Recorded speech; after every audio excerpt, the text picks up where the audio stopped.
a presentation of the United States Fish and Wildlife Service.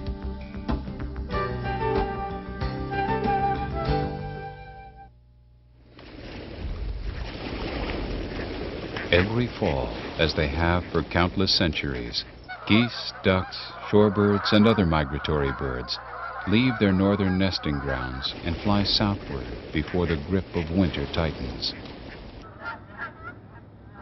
They migrate along well-defined ancient routes as surely as we follow a highway. One heavily used route, called the Atlantic Flyway, leads over the Chesapeake Bay, down the Delmarva Peninsula, to what is now known as Blackwater National Wildlife Refuge. Blackwater was established by Congress in 1933 as a refuge where these long-distance travelers could rest and feed in peace.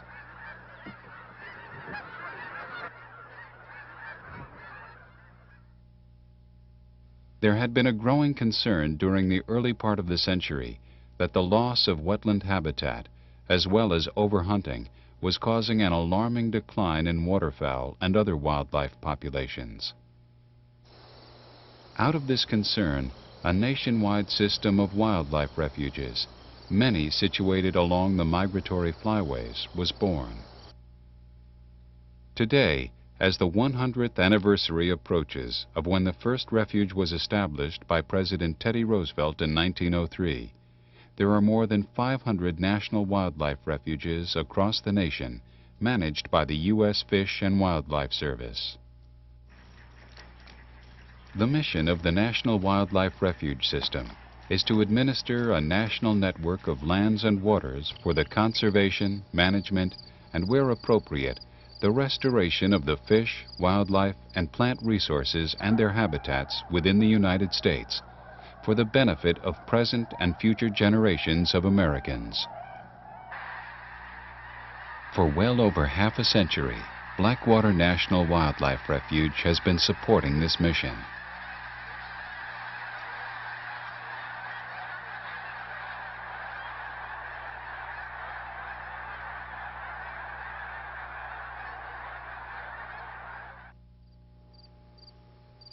The tidal marshes along the Blackwater River have always been a haven for ducks. When Blackwater came into being during the 1930s, ducks were the primary visitors to the refuge. There were few geese.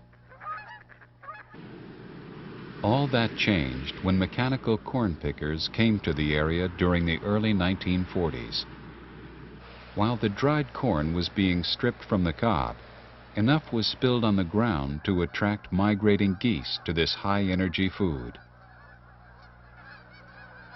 Over the next few decades, the number of geese that no longer continued their migration to their traditional southern wintering ground steadily increased.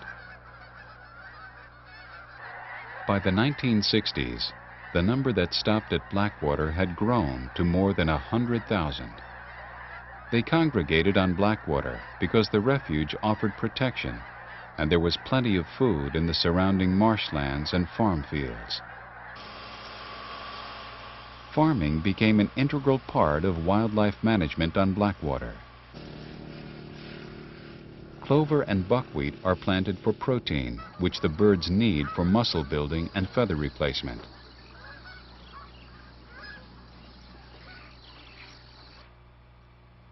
Corn and sorghum are also planted to provide high-energy carbohydrate foods that the birds eat to build body reserves for the long flight back to their northern nesting grounds in the spring.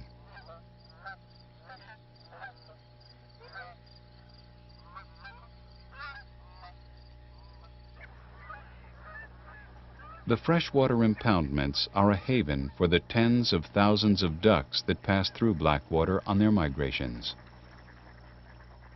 Several species of ducks, known as dabblers, feed on vegetation and small invertebrates that live on the bottom of these freshwater impoundments.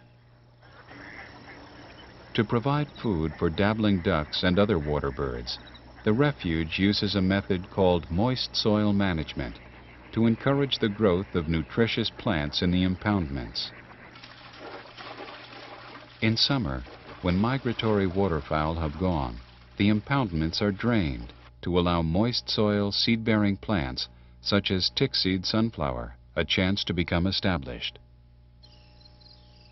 When plants with little wildlife value, such as cocklebur, begin to crowd out the sunflowers and other beneficial plants, the impoundments can be flooded to kill unwanted plants.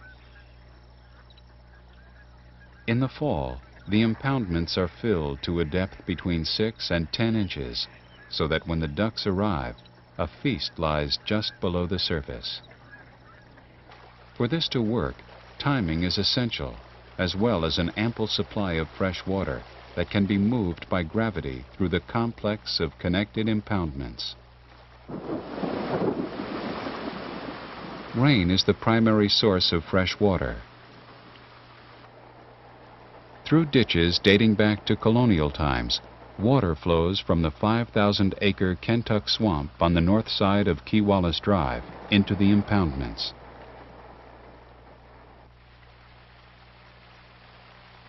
During a drought emergency, water can be pumped from a series of wells to keep the system operating. Another challenge is to make sure that salt water doesn't intrude into the freshwater impoundments and affect the plants.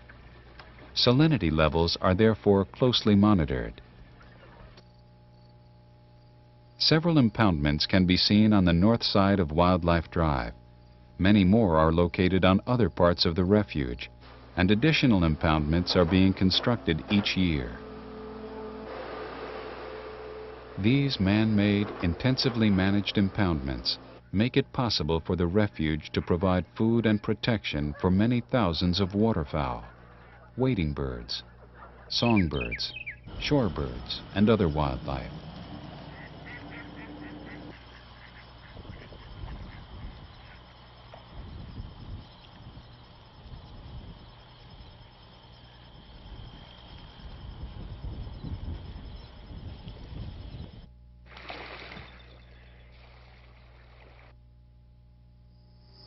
Blackwater is much more than croplands and impoundments.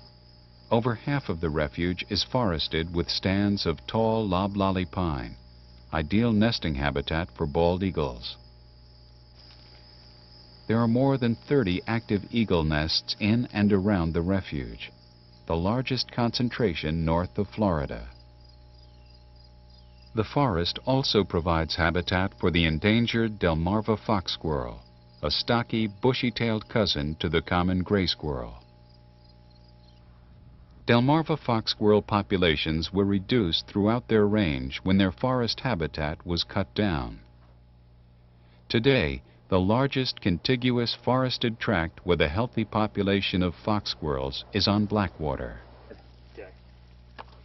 Refuge staff carefully monitor squirrel populations by periodic trapping to record health data.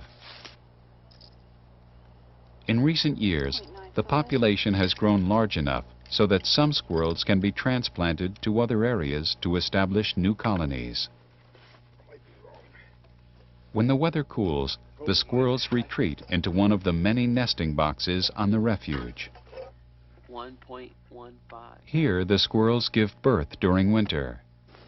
For refuge biologists, this is an ideal time to record nesting success and track population trends.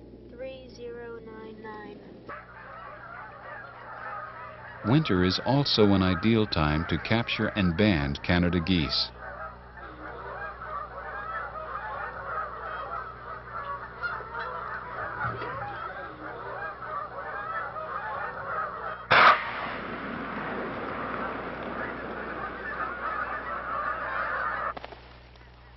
The refuge's banding activities are part of a national program that tracks the movements of geese and other waterfowl.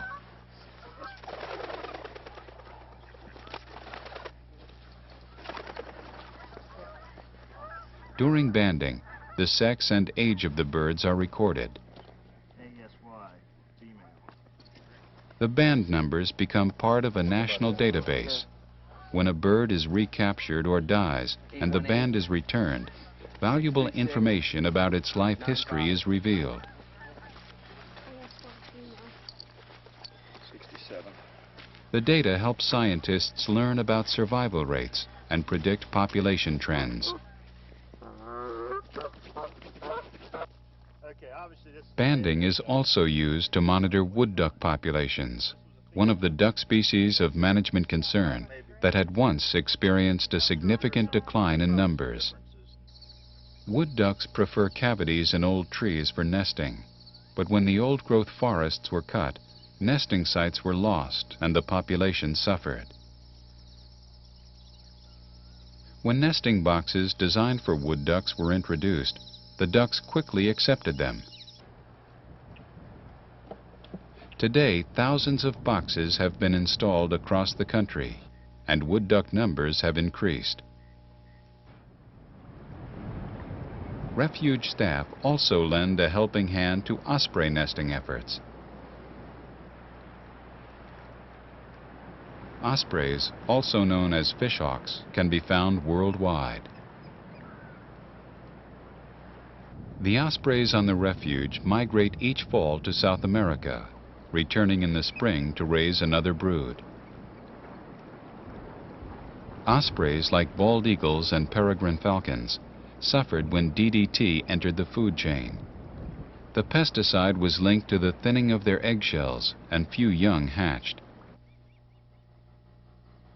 Today, with the elimination of DDT and the protection of key habitats, osprey populations are recovering. Also doing well, in fact too well, are the resident Canada geese that no longer migrate to their northern breeding grounds to nest.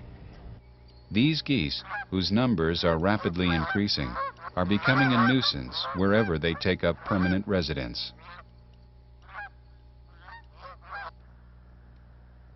Also a nuisance for wildlife managers are mute swans, whose regal beauty disguises an efficient marsh destroyer.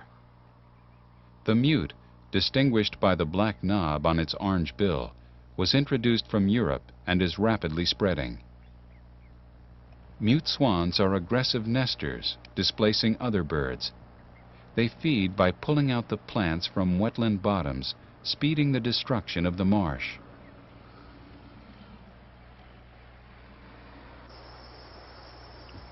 The most threatened wildlife habitat on the refuge is the marsh. During the past 60 years, 8,000 acres, more than 12 square miles, have disappeared beneath the waves, a loss not only to waterfowl, but also to the bay's aquatic life. The reasons for the loss are complex and not fully understood. Scientists speculate that two events are happening at the same time: sea level rise and land subsidence. Global warming is thought to be the reason for sea level rise, as glaciers and the polar regions melt under rising temperatures. The land under the marshes is also slowly sinking as groundwater is pumped out for human use. The cumulative result has been that water levels have risen 6 inches during the past 100 years. This house on Barren Island, one of several islands that are part of Blackwater Refuge, once stood high and dry, far from the water's edge. There once was a lawn, boat docks, and a beach, all now swallowed up by the rising waters.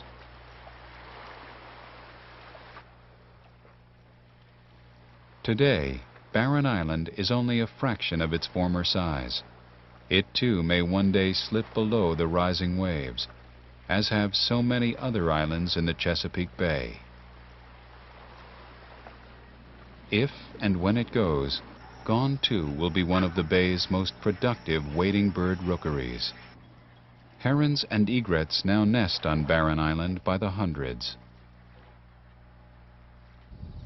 The magnificent birds born on this island can be seen throughout the Chesapeake Bay area. Not much can be done at the local level to stop sea rise or land subsidence. What can be done is to preserve and protect what remains. A major culprit in marsh loss is a large rodent introduced from South America, the nutria. Nutria destroy the marsh by digging up plants and eating the roots. Their excavations accelerate marsh erosion. And these rodents are prolific breeders. Nutria were brought into the area during the 1940s to be raised in captivity for their fur. At the time of their introduction, the marshes around Blackwater were filled with muskrats and the fur trade was flourishing. A few nutria escaped, and today there are tens of thousands destroying the marsh. The refuge issues permits to muskrat and nutria trappers to remove these rodents, but trapping hardly makes a dent in the numbers. Invasive plants are also taking their toll on the marsh. Phragmites is a hardy plant and difficult to control. It quickly crowds out other plants, destroying the natural diversity in the marsh. Refuge biologists closely monitor the health of the marsh by conducting periodic surveys. They record the diversity, distribution, and growth rate of the plants in their sample plot. 30% coverage. While these surveys become part of the long-term record of the marsh, they also serve as the basis for current management strategies, such as when to burn the marsh.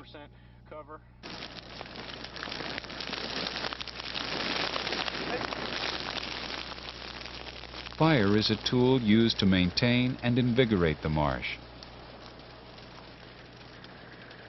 Without fire, the dead plant material chokes off new growth.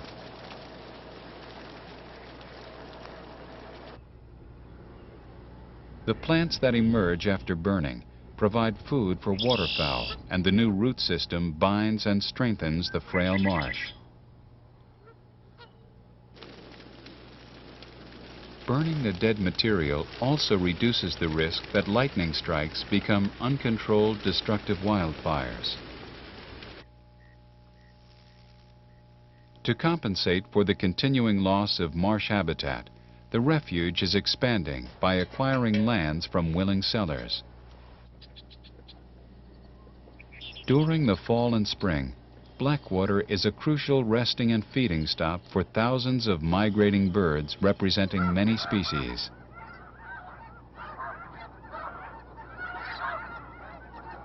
Blackwater is also a magnet for all those who love nature. Visitors come from around the world to marvel at the wondrous spectacle.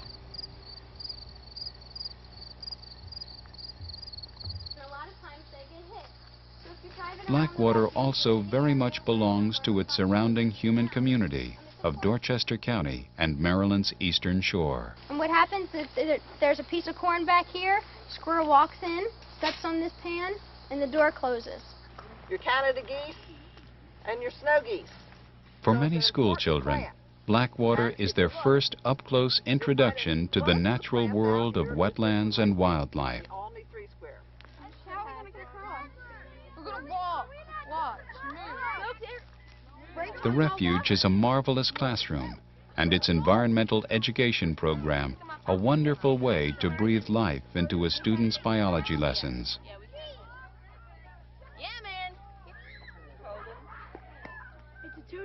Down, and then you can also pin it down with Several times during the year, the refuge, together with the Friends of Blackwater, a volunteer organization, offers demonstrations and guided talks that explain some of the wildlife-related activities that take place at the refuge. Volunteers are an important part of what makes Blackwater work. More than 100 volunteers contribute over 10,000 hours a year staffing the visitor center and helping with many public use and biological activities.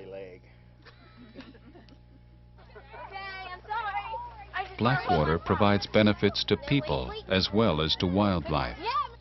Not only is it a great place to observe and photograph wildlife, but there's hiking and bird watching, biking and fishing, and limited hunting opportunities as well.